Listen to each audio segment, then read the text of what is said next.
Kingfisher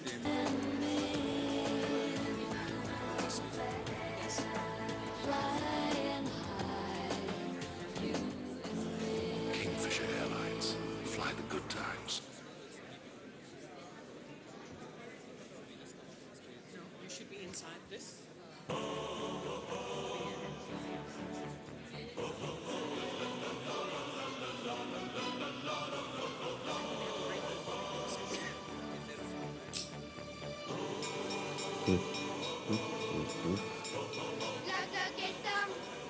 school चले हम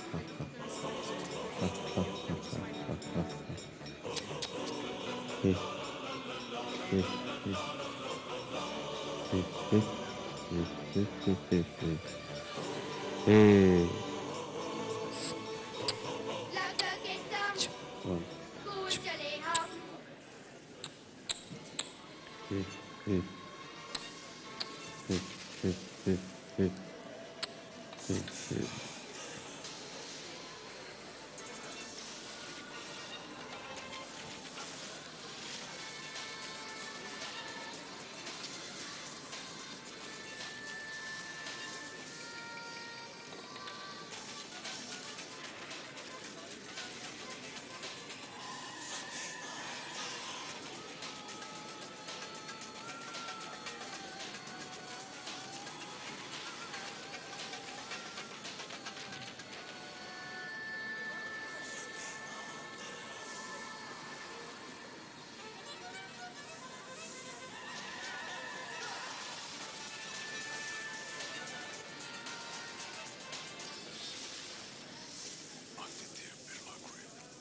Taking India to the world.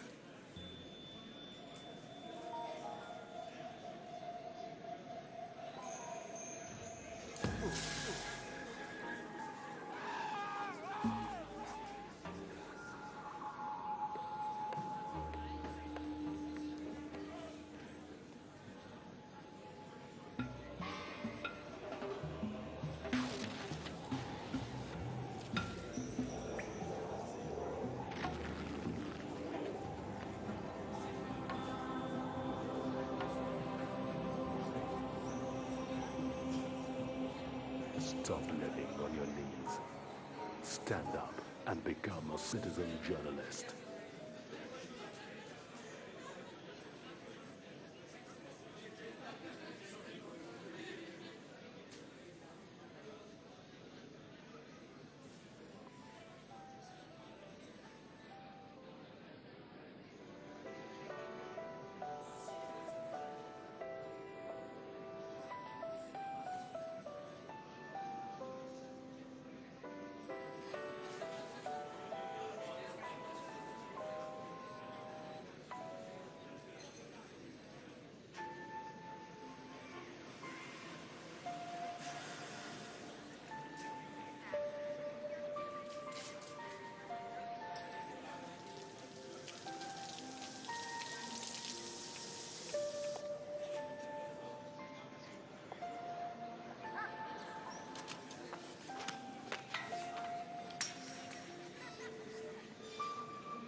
हमें है उजाला अंधियारा मिटाने का हमें है हौसला नई उमंग बनाने का हमें है एक जोश हर मंजिल पाने का हमें है एक जज्बा हर जिंदगी सजाने का हमें है जोश हर मंजिल को पाने का हमें है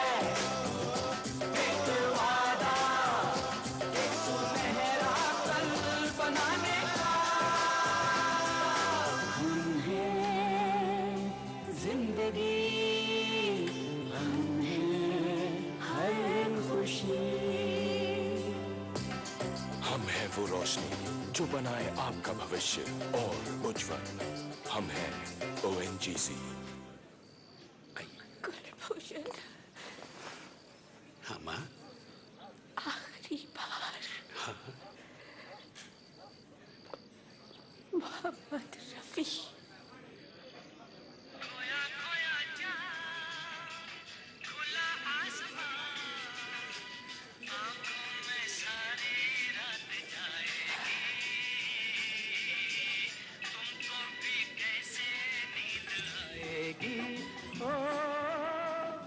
music downloads only on BSNL.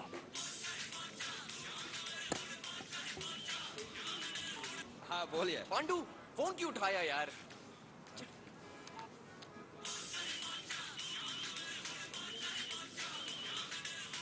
अरे तू वो फिर उठाया, बजने देना यार।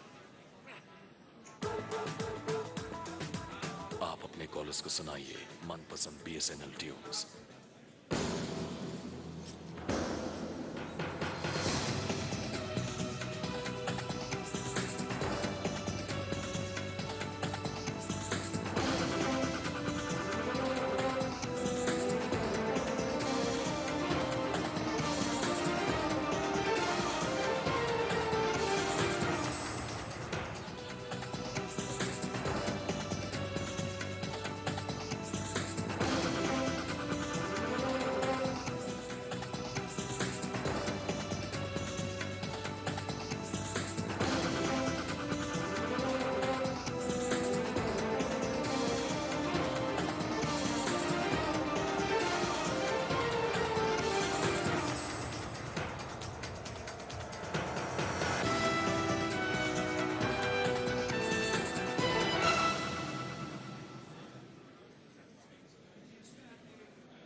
आजादी के बाद भारत का एक सपना था प्रगति और उन्नति का, मजबूती और खुददारी का।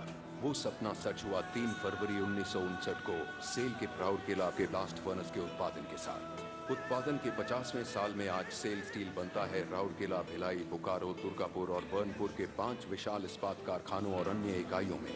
चाहे रेल हो या डिफेंस, ट्रांसपोर्ट या पावर या अन्य इंडस्ट्रीज, इन सभी जरूरतों के लिए सेल के 1.25 लाख कर्मी विभिन्न प्रकार का इस्पात तो बनाते ही हैं, साथ साथ अपनी सामाजिक जिम्मेदारियों को पूरा करते हैं जिन्हें मिली है राष्ट्रीय मान्यता। देश का सबसे बड़ा इस्पात निर्माता सेल अब एक अभूतपूर्व विस्तार योजना पर कार्य कर रहा है, जिससे सालाना उत्पादन 145 लाख टन से बढ़कर 260 लाख टन हो जाएगा। देश को हम इतना मजबूत बना दें कि कल कोई जो है खराब परिस्थिति भी आवे तो सेल उसको जो है चट्टान की तरह गिर दे, ये हम चाहते हैं। हर किसी की जिंदगी से जुड़ा हुआ है सेल।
शरारत होने दो ना, आवाज जरा ना होने दो ना। हो रही है जो शैतानी, नटखट है ये बेईमानी, कोहिनूर के मेहमान है ये, महक में इसके खोने दो ना। अब शरारत। यही तो जादू है असली बासमती का। कोहिनूर का हर एक दाना 1 से 2 साल पुराना। कोहिनूर बासमती राइस। कण कण में Maggi India.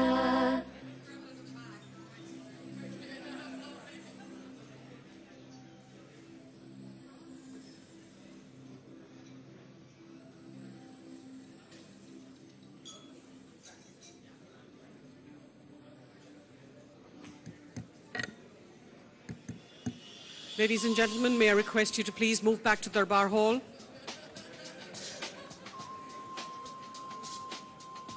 Ladies and gentlemen, may I request you to please move back to Darbar Hall and take your seats.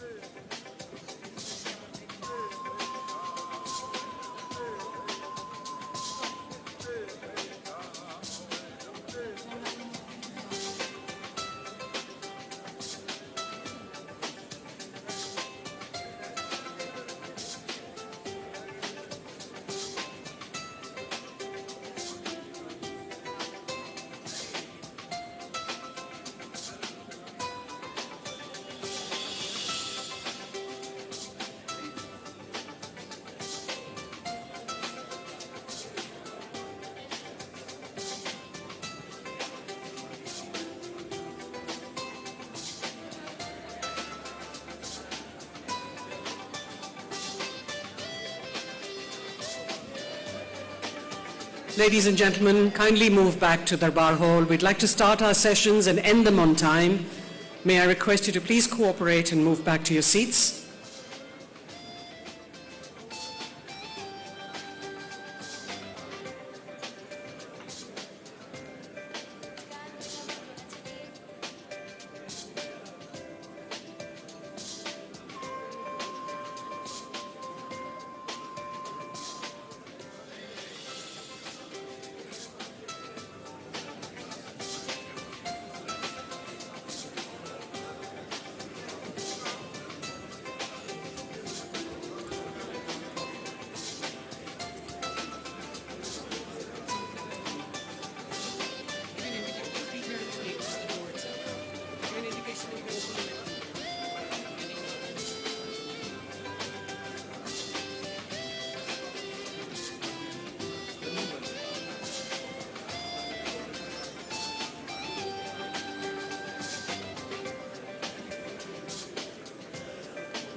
Ladies and gentlemen, kindly move back to your seats. Our next session deals with cricket, and I know it's a very interesting topic for all of you, so may I urge you to return to Darbar Hall and take your seats.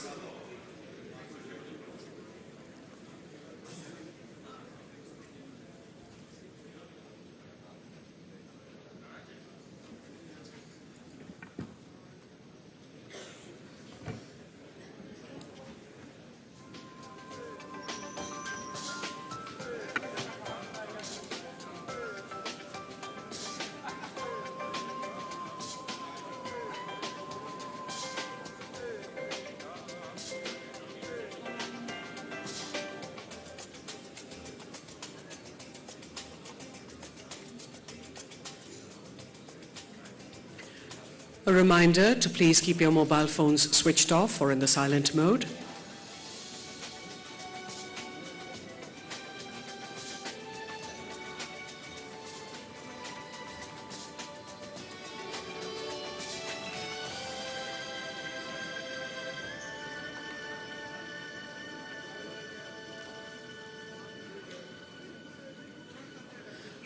Ladies and gentlemen, it's time for Cricket Talk, and we have Gaurav Kalra, sports editor of CNN IBN, talking to Rahul Dravid and Michael Vaughan.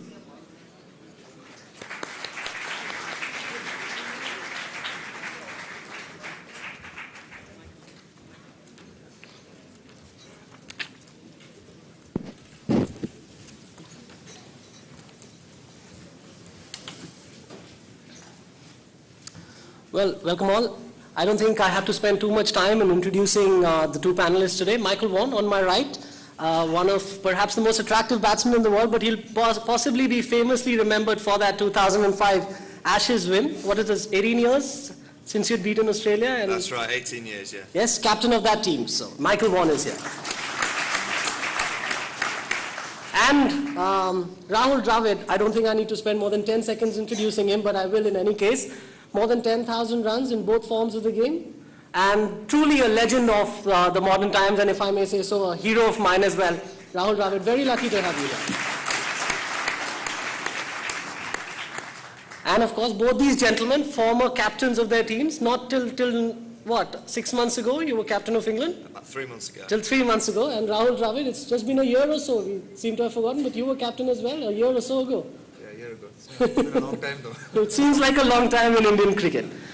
I think what we'll do is we'll try and talk to the audience at some point about, obviously they'll have questions for both Michael as well as Rahul, but we'll try and dwell on some of the issues that, that affect the world game at the moment. And let me actually start with Rahul, because India's often now starting to get called the hub of world cricket, where everything of the game, where the source of the game is financially as well as emotionally in many ways. But Rahul, starting in the 90s and now in the last couple of years, the things that you've seen, have you been taken aback by how much the game has changed, and do you think it's changed fundamentally forever with this 2020 revolution?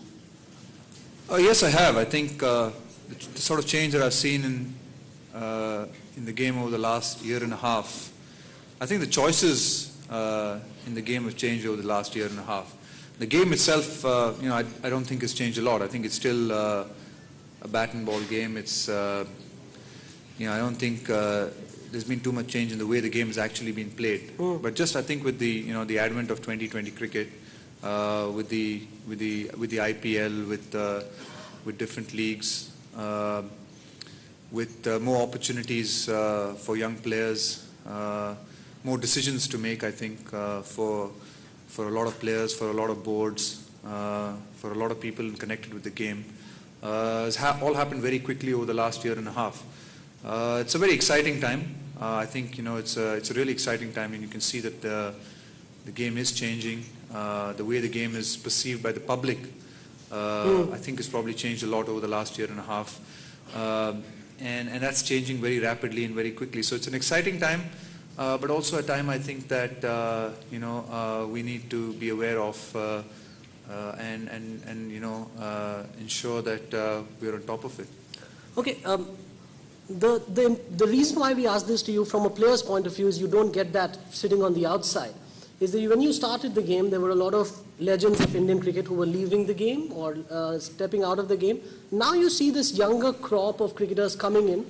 Do you sense that the value or the respect they have for test match cricket or one-day cricket or that India cap or an international cap seems to have fallen a little bit, and it's more commerce driven, it's more driven by how successful they can be at 2020 cricket, how they can get their act together in that format? Is the respect, what I mean to ask you is the respect for test match cricket lower among the players themselves, younger players?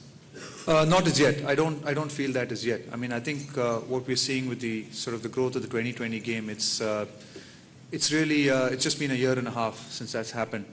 So if you ask me whether a young Indian cricketer in the team today at 2021, who's sort of playing in the one-day team at the moment or the 2020 team at the moment, whether he doesn't aspire to play test cricket, my answer to that would be no, because he's grown up, his sort of formative years or his impressionable years, he's grown up still watching test cricket and watching test series in India playing England or India playing Australia and watching some of the greats of the game. What I'd be interested to see is what happens to, say, a kid in 4 or 5 years' time. That's going to be really interesting to see, because when his hero is not Rahul Dravid, but maybe a player who's just coming through the ranks and done well at 2020 level. Yeah, when he looks at, say, the IPL and he looks at the success of the IPL and he looks at the opportunities that can provide him, what are his choices going to be at 15 and 16? What are his aspirations going to be when he becomes 20? And that's going to be really interesting, and that's something that is going to be interesting to see in the future. And let me ask Michael, one of the things that will happen as a result of this 2020 revolution is, do you think that the way the game is coached at the junior level, at the formative stage, as Rahul mentioned there, why would a kid listen to a coach that says, bat like Rahul Dravid, bat like Michael Vaughan? He would want to maybe learn how to play the paddle shot before he plays the cover drive. Are you trying to say that me and Rahul can't play 2020 cricket?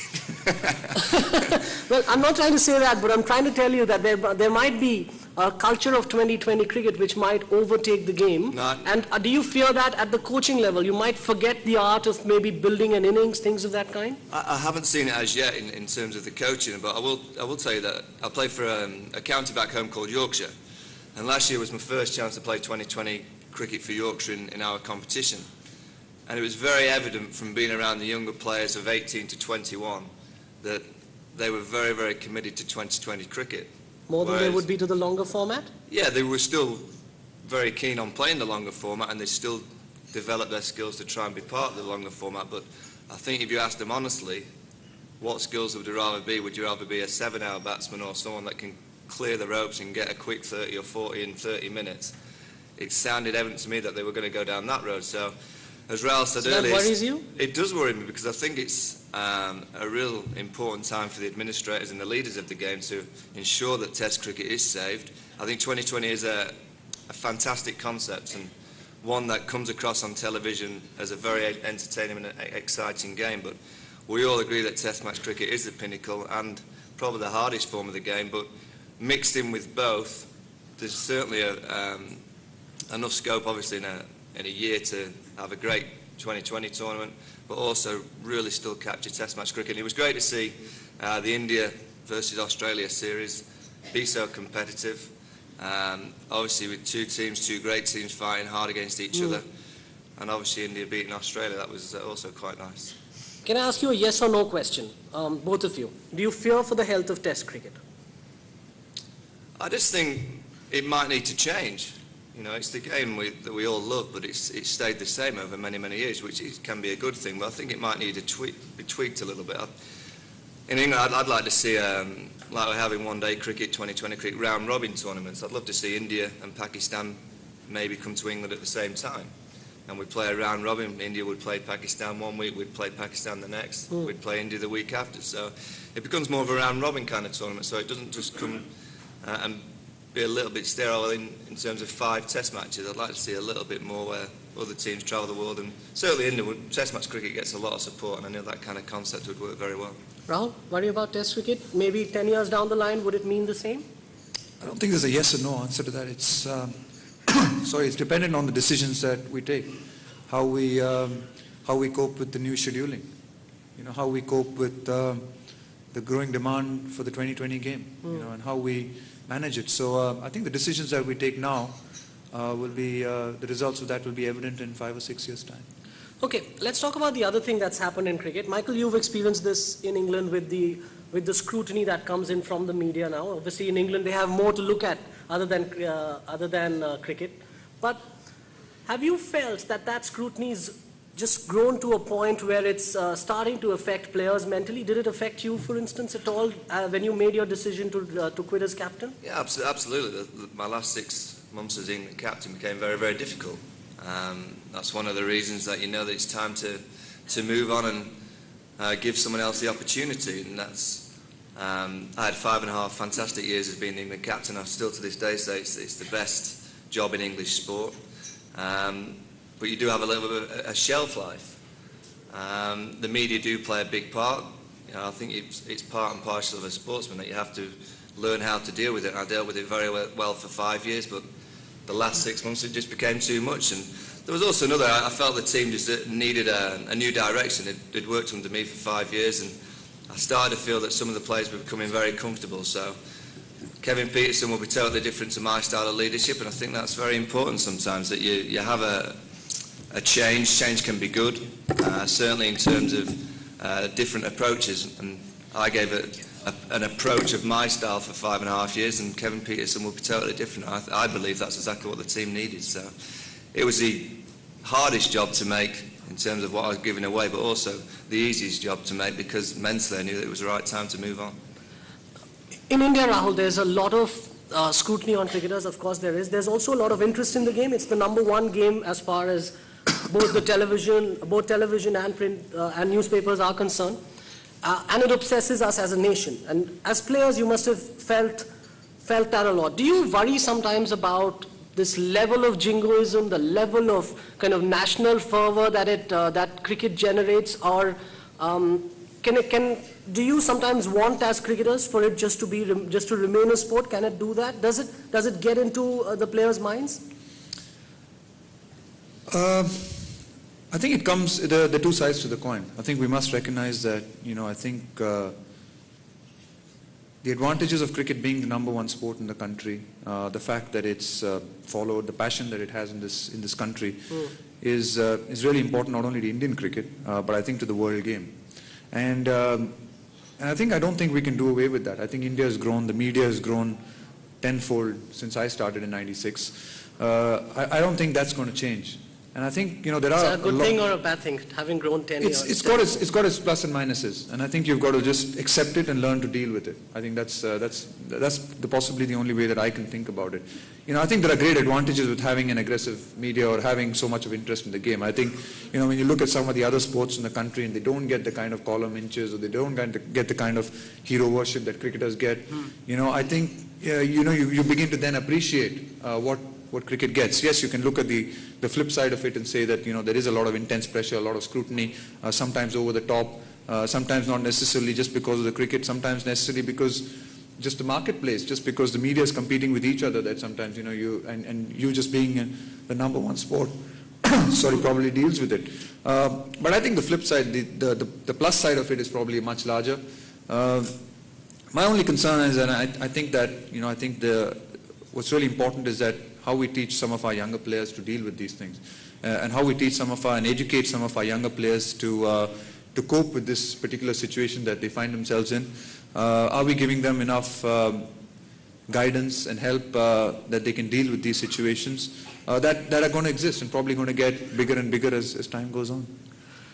You spoke about the role of the media. Personally, have you experienced that as something that's added pressure onto you? Have you been able to completely keep the scrutiny in the media away from it? Has it affected any of your decisions that you might have made in cricket, as captain, not as captain, as batsman? Anything that goes into your mind because of what you're reading in the paper or because of what you're seeing on television? Does that come into the equation for Rahul Dravid in particular? I think it's impossible to live in a society and live and have all this around you and not have it affect you at all. I mean, it's just impossible to cocoon yourself. I mean, you try as best as you can as an Indian cricketer to cocoon yourself from it. But I'm sure when you look back in hindsight and you look at some of the things that you might have made, decisions that you might have made at various stages of various things, you do recognize that there's maybe things that might have been brought on by certain pressures or certain decisions that you feel you were rushed. It might have happened at various stages. But at that point of time, you probably don't look at it that way. When you have you can look back on it in hindsight. You have a better perception of things. But no, I don't think you can completely cocoon yourself away from it. You just, like I said, you just got to have strategies to learn how to deal with it. Sometimes you deal with it better than you can. I mean, there's a lot in cricket. I mean, your own performances. I always felt that when you're performing well yourself, you just deal with things a lot better than you do. Someone said once that you read the newspapers and watch television channels when you're doing well. And when you're not doing well, then you just switch off. Do you follow that method as well? I just try and not do it either when I'm doing well or not doing well. I mean, that's just a simple policy that I've tried to follow over the last 4 or 5 years, and yes, it definitely gives you a lot more peace of mind, no doubt. Let me ask you, Michael, also the other thing that's going to happen now in cricket is with the growing sort of commercial interest in cricket, with younger players coming through, there will be a lot more people invested in cricket. There'll be people who will be looking to make a buck, people who get in, sign up young players, show them or sell them dreams and stories of how successful they can be commercially and how viable they can be commercially. Is that something that you fear in England, especially with some of the younger players coming through? And do you sense that that's something that cricket administrators need to look at, how to control the influence of perhaps not such positive elements into the game, perhaps agents who are not quite above board, things of that kind? Yeah, again, I think these are all the testing times of cricket, but they're also real great times in cricket. So there's so much more interest in the game. So yeah, they are bad. There's, like any forms of life, there's really good agents out there who do a wonderful job for the players. There's also some agents out there who necessarily might not do a wonderful job for the players. So as Rahul said earlier, I think it's all about ex-players, and we have a really good professional cricket association back home who try and educate younger players to make the right decisions, and also get good people around them who, if they are struggling to make the right decisions, the good people will make the right decisions for them. I think in any form of life, I think the foundations that you're given from your parents play as big a part as any. I think the role of your families in dealing with all these kind of difficult decisions that young players have to make play a big part. But I think agents will become probably more widespread in the game because of all the changes. I really do think ex-players and the government bodies and the cricket associations around the world have a real job to do to make sure that we're educating the players to go down the right avenues and to go and deal with the right kind of agents rather than the ones that maybe are just here to make the quick buck. Rahul, what do you reckon? There's a lot of guys out there now. There's a lot of younger players coming through, and it's life-changing cricket now very quickly, isn't it? In 6 months, it can change your life forever. You could, and someone coming from small towns, especially in India, where there's a lot of young kids now coming through from small towns. There's got to be more care taken. They've got to be nurtured better, isn't it? And also, do you see a role for senior players such as yourself in this process? Yeah, I agree with Michael. I think there's going to be a role definitely for senior players and administrators, in a time like this. Just on the, I think, we look at young kids today, and I think, with the IPL and so many opportunities, you're right when you say that it does attract a lot of people to the game. People who want to be part of this game, people who want to be associated with the players in the game. And I think that's an area that, we've got to be really careful of in India. I know Is there, sorry Rahul, and do you get the feeling that there's unscrupulous elements in the game much more than they were in 7 or 8 years ago? Do you get that sense? I think so. I definitely think that that's going to happen if it's not regulated. I think agents are really good in the sense that if you have the right agent and you have it at the right age and you have someone who can look after your interests outside of the game, it gives you sort of peace of mind to play the game and just focus on your cricket. But if you have agents who are picking up boys at the age of 14 and 15, when they're not really mature enough to make the right decisions, then you've got to question that. You've got to ask some questions. I can understand a player who's established himself, who's a bit mature, who's played maybe in the Indian team for a year or so. He can make the right choices. But I think a lot of the agents who are picking up boys at 14, 15, and I've heard stories now over the last year and a half about what's happening in India, and I think that's something that needs to be monitored and carefully looked into, especially by the board and the authorities at local state associations. I know for a fact that in England, the football, I think if you have to be a football agent, you have to be certified by the Football Association. I think that's the rule. Yeah. And I think some sort of regulation or some sort of thing like that, because I think, you are dealing with young boys and boys here and girls in the future, who are at a really impressionable age and who sometimes who come from backgrounds where maybe their families can't also necessarily don't have the necessary ability to make the right decisions, and if they get into sort of unscrupulous hands at a young age, it's something that we need to be aware of and careful about. And let me get you gentlemen on this other issue that we get to talk about a lot. We hear this phrase spirit of cricket a lot these days. We've often spoken about it and we wonder what it is, and the MCC defines it in a certain way. Does that phrase mean a lot to you as a former captain of England as well? And do you sense that its meaning has changed over the last few years? I'm not too sure that it's changed. I guess the spirit of the game, with all the money that's come into the game, could be tested because I guess there's more rewards within the game now. So individual players, individual battles will become more rewarding for the ones that win. I think that's the real test for the game and the senior players in the team, to try and be the educators to the younger players in the team, to really drill home the fact that playing in the spirit. I believe in playing in cricket in a very, very hard fashion, and I love the fact that a fast bowler can go at a batsman. I don't mind the odd chirp. If you call it sledging, I don't mind that. I think that's all part and parcel of the game, as long as it doesn't step beyond the line. Things like walking or not walking, again, I think that's just part of the game. I'm not too sure whether that's the spirit of the game. I just think it's part of the game. Some people like to walk, some people stand and give the umpire the chance to make the decision. I don't have a problem with that. It's confrontations and throwing the ball at batsmen and overdoing the mark that we have to try and cut out. But I think the game, from what I see again from the visions and the television, it's coming across very, very well. There's competition, there's battles. It looks to be playing in a very hard spirit, so long may that continue. Yeah, we'll go to the audience in just a bit, but Rahul, just your thoughts on the same issue. Obviously, there was a lot of talk that setting the 8-1 field in Nagpur, for instance, was not really in the spirit of the game. You guys knew it was tactically correct, but perhaps not in the spirit of the game. Do you buy arguments such as that? No, I don't. I mean, I think, we needed to win the game. It was well within the rules of the game. The spirit of the game means the rules of the game. I mean, if Australia had seen out that period and batted through that period, it could have backfired on us. It could have.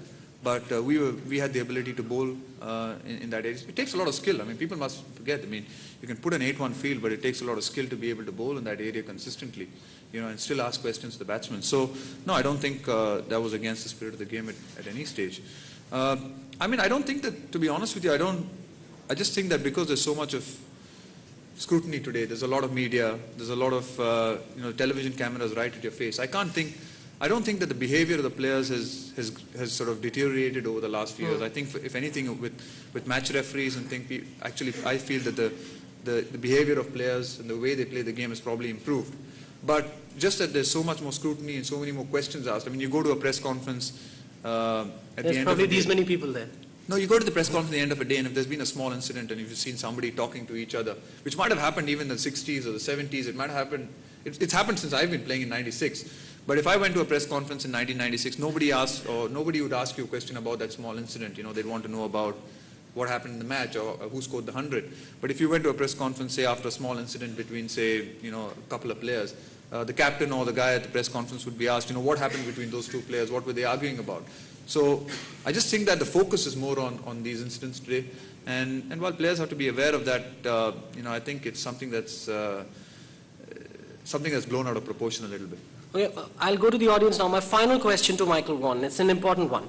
How do foreign teams, non-Indian teams, view the BCCI? Do you see that as a cash cow to be milked? Foreign players playing in the IPL? We heard the English players want to really desperately play in the IPL, even push their own season back? Or do you see the BCCI as a bully? No, I mean... Honest answer. Not at all. I think they're obviously a very powerful tool in the cricketing market. We as England view India as one of the big series. We obviously have to deal with the BCCI on a regular basis.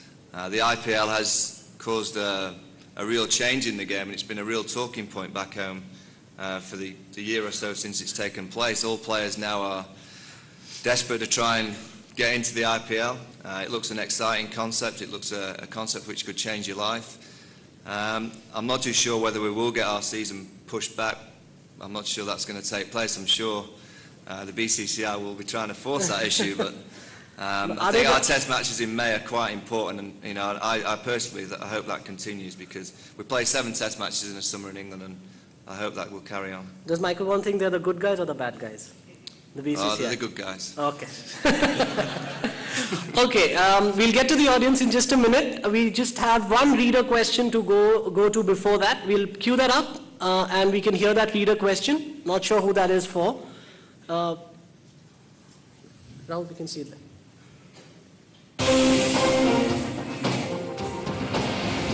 Do you think that the seniors in the Indian cricket team should make way for the younger players? Okay, in my defense, I did not ask that question, a viewer did, but a reader did. But Rahul, this has been a raging debate, hasn't it? The senior-junior player debate. But what do you make of that one? There's a lot of people asking that question. I mean, there's going to be debate. This is going to be a debate every time the game is played. I mean, this is not a new debate. It always happens. As long as you're playing the game, you're under scrutiny. You're being challenged by different people. I mean, it's happened 5 years ago. It happened 10 years ago. And I think I think it's just really up to your performances, up to the selectors, what they feel, the balance of a side, what they want to do. But yeah, I mean, as long as you're doing well and as long as you're performing, then I don't think it's a question of being a senior or a junior. I don't think it's... Did that influence in any way the decision that Anil Kumble and Saurav Ganguly made, since you know them really well in that dressing room? Did that make any difference to them? The talk made any difference to the decision of retiring? I don't think so, yeah. I don't think so. I think, both of them, great cricketers, truly legends of the game.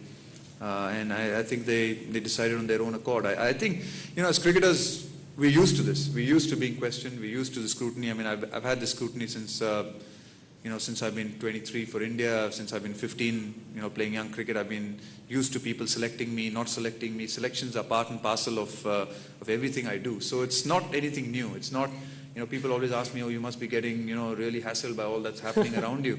And I say that, no, not really, because I'm sort of used to this. I expect this. It's part of what I do.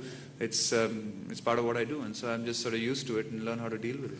Okay, I'll go to the audience now. But before I do that, just to introduce Abhinav Bindra. He's in the audience with us today. And thank you very much for coming in. India's only individual Olympic gold medalist. Wonderful. Abhinav, thank you. Okay, let's start with questions. Yes, sir. Yes, sir. Go ahead. Right. Hi, Rahul, this question is for you. We've all heard from both of you that financially, the BCCI has started making a very big impact in global cricket. And this has happened over the last 10 years or so. In a similar fashion, don't you think, because the rules of the game were all written by a white cultural background, don't you think that it's now time for some of the rules to also start getting influenced by the subcontinental culture, For example, the reason I'm asking this question is, this whole argument about sledging and what kind of things should be allowed and what kind of things should not be allowed, seeing a batsman off. In our culture in India, we don't use, the F word at the drop of a hat in normal conversation with people. We don't say, we don't call each other B and son of a B and things like this at the drop of a hat in public. However, in a lot of Western cultures, it's not even treated as a terrible insult or it's just part of the local language. So in this kind of a situation, don't you think some of our cultural elements should get incorporated either into the rules or into the interpretation of the rules when problems are happen? Yeah. It's an interesting one, but I mean, if you live in India, you deal with this all the time. I mean, the way a Punjabi guy, the language he would use compared to a South Indian from Bangalore, be a lot different, So, I mean, it's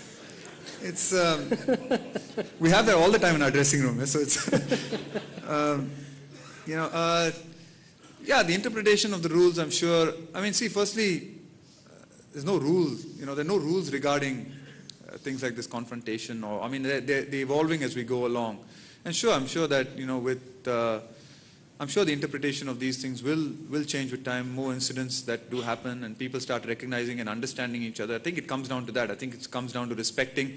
And I think that's where there's a huge responsibility on captains, on administrators, on players to educate, to have a more educated player, to have a more understanding player, to have a more respectful player about each other's cultures and race. And I think things like the IPL, where there's going to be a lot more interaction between players of different countries, and I've already seen that in the first year. I think you get a much better awareness of other people. And I think that's going to go a long way in I think, taking away some of this ill feeling and some of this misunderstandings that do exist. Because I think in nature, I don't think that, you come across people who are, like you said, it's just a way people can react to certain situations. Yeah. Mr. Pandey, yeah.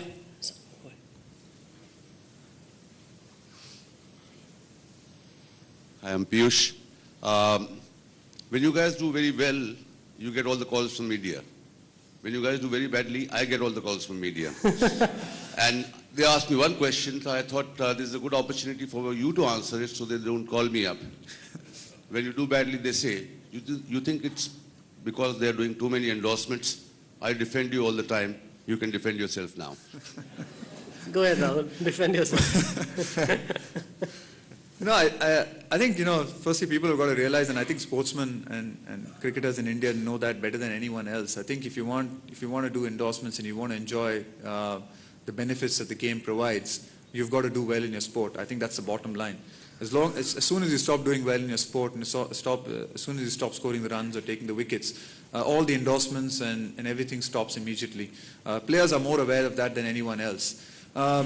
Whether endorsements have a direct influence on the cricket, I don't think so. I mean, while you might see an ad shown on television every single day, you might see, Mahendra Singh Dhoni on TV every single day, and, you're watching him at every drinks break or every break between a single over. It doesn't mean that he's actually spending that time doing the ad at that point of time. Sure. It might have taken him all of 3 hours or 4 hours to do that ad, which is shown throughout the year.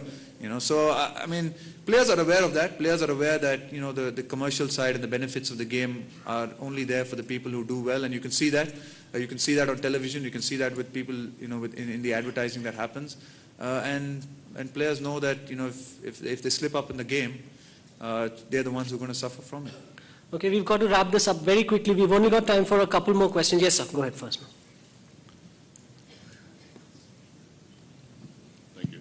I have a question for both Rahul and Vaughan. You have already told does 2020 affect the one-day cricket? Because let me give you a background. Before one-day cricket, if you score 200 runs in a test cricket, it was too much. But after one day, even 300 a day is nothing. Okay. So what I mean to say, doesn't going to affect, doesn't going to tarnish the image. It's going to improve your 2020 and 5-day cricket. That's how I want to say. Michael, how do you think 2020 cricket affects playing of the game? Yeah, I think it's going to improve the 50-50 one-day cricket in test match. I think it's brought a new kind of feel to the game. I think there's you'll see now, I mean, the one-day game over the last 10 years has brought a new shot. You know, the reverse sweep, the reversed hit. Kevin Peterson has the switch hit now. I think fielding and fitness has become very, very important in the game, which should have an add-on effect to Test match cricket as well. What I will say about the IPL as well over in this country, I think India are very lucky to have it. I know they've done a hell of a lot to create it, and it looks a fantastic concept, but I think Indian Test team, one-day team and 2020 team will progress very, very quickly, because all your young players are going to have the great advantage of being in the dressing rooms with the likes of Shane Warne, Ricky Ponting, and all the great players around the world. So not only are you going to have the chance to pick the brains of your own great players, and you have many, they're going to have the chance to pick the brains of all the great players around the world. So I think you're going to see Indian cricket at the forefront for a long time. Hopefully not in the next 4.5 weeks, though. Okay, we've got time for one final question. Yes, sir, that's it. One final question. Go ahead. Rahul, my name is S.C. Khanna. Since now we have a lot of commercialization taking place in the cricket, and as you see in US, there are thousands of golf academies. What do you think of starting a golf academy with a player like you, who has been called a wall of the cricket as coming one down? So what do you think about that? Golf academy. You play golf? You play golf? Not enough. No. I am asking you for cricket academy, not for golf. Yeah, I think there are already a lot of academies. There are a lot of academies around the country which are run by former players. I think the Critical Academy, to me personally, is the National Cricket Academy at Bangalore. And the state academies that are run by the different state associations. I think that's going to be a really important part of our cricket, and especially in the area that I spoke of earlier on, in educating and in developing our young players. Not only from the cricketing side of things. I think cricket academies have to change their focus now from not only developing cricketing skills in players, but also providing them and equipping them with the tools that they need to survive in this day and age of commercialism, of media scrutiny, of a lot of money maybe at a young age. And I think, apart from having cricket coaches at academies, I think you're going to need some wise heads there, educators, maybe former players, to guide and advise these young players at a young age on the way that the challenges that they're going to face in their careers. Okay, I'm going to be a bit of a rebel. I know we've got to wrap up, but because we don't get Rahul and Michael together like this very often, we'll take two more questions from the audience. The lady there, just behind the gentleman. Yes, ma'am. Please go ahead. Two more questions. This question is for Rahul. In the recent years, we've seen a lot of young cricketers coming from small towns rather than big cities, even though we know there are several academies in big cities and we have many legends training them. Why is this? Why are we not having young players coming from big cities also? I think a couple of reasons. I think firstly that today in small towns, the facilities have reached. I think, the Board of Control of Cricket in India has done a great job of ensuring that facilities have reached smaller towns. I mean, in the past, all the facilities were concentrated in the big cities. But today, we were in Nagpur the other day, and I think the stadium in Nagpur is as good as anything in the world that you will see, So the facilities have reached smaller towns, and that meant that, kids from smaller towns now have the opportunities to play. Coaching is not so much of a factor anymore because you have television. I think television does a great job of duplicating a coach. You can watch the best players in action. You can hear the greatest players speak about the game through television today. And young kids follow that. And if they have the facilities, I think there's no limit to where India can grow. The next generation of Indian cricketer is going to come from the smaller towns and cities. To answer why the big cities don't produce maybe that many cricketers anymore, I think probably a combination of factors, distances, commuting. Just for parents, just looking at the amount of time that, in the end of the day, I think, for young kids to grow as cricketers, their parents need to be able to invest a lot of time and energy into the young boys. And parents in maybe big cities today have so much of work pressure, so much of commuting, time it takes to commute from one ground, from one place to another. They probably don't have that, they don't have the ability to do that anymore. Just for example, if, what took me, say, 30 minutes to reach a stadium when I was, a young boy growing up playing for Karnataka, takes me an hour and 15 minutes today to reach the stadium the same distance, So I mean, there's just more pressure, I think, on children in cities as well. School pressure, education. I think, there's just so much pressure to do well in studies that maybe it's becoming more and more difficult. Okay, we've completely run out of time, unfortunately. Can't take any more questions. Thank you very much, Michael. Thank you, Rahul. You had final words for someone in the audience. I'd just like to congratulate Abhinav Bindra on his fantastic achievement.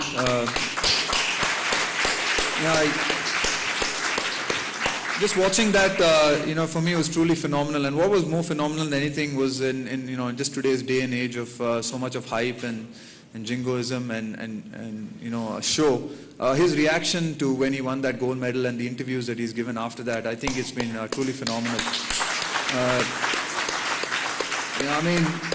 Somebody asked him, why aren't you more excited? Why didn't you get jumped? And I think his answer was so relevant to, I think, what a sportsman knows and feels. He said, yeah, what's there to be excited about? The real excitement was when I shot that and what I did. That was what it was all about, and truly phenomenal. Well done. Thank you very much. Thank you, Rahul. Thank you very much. Gaurav, may I request Kadambari Murli, National Sports Editor, Hindustan Times, to please present mementos to both Michael Vaughan and Rahul Dravid.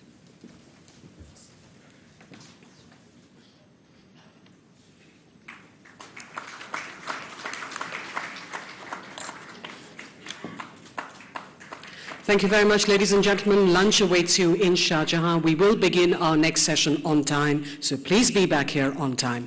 May I also just share with you that we've got a little lucky draw happening in Shah Jahan, and Rahul Dravid has agreed to pull out the lucky winner. This is a lucky draw for Laksa Parker, the kiosk in Shah Jahan, which is going to give out some prizes to the lucky winners. So lunch in Shah Jahan, we return for the next session that begins at 2 o'clock.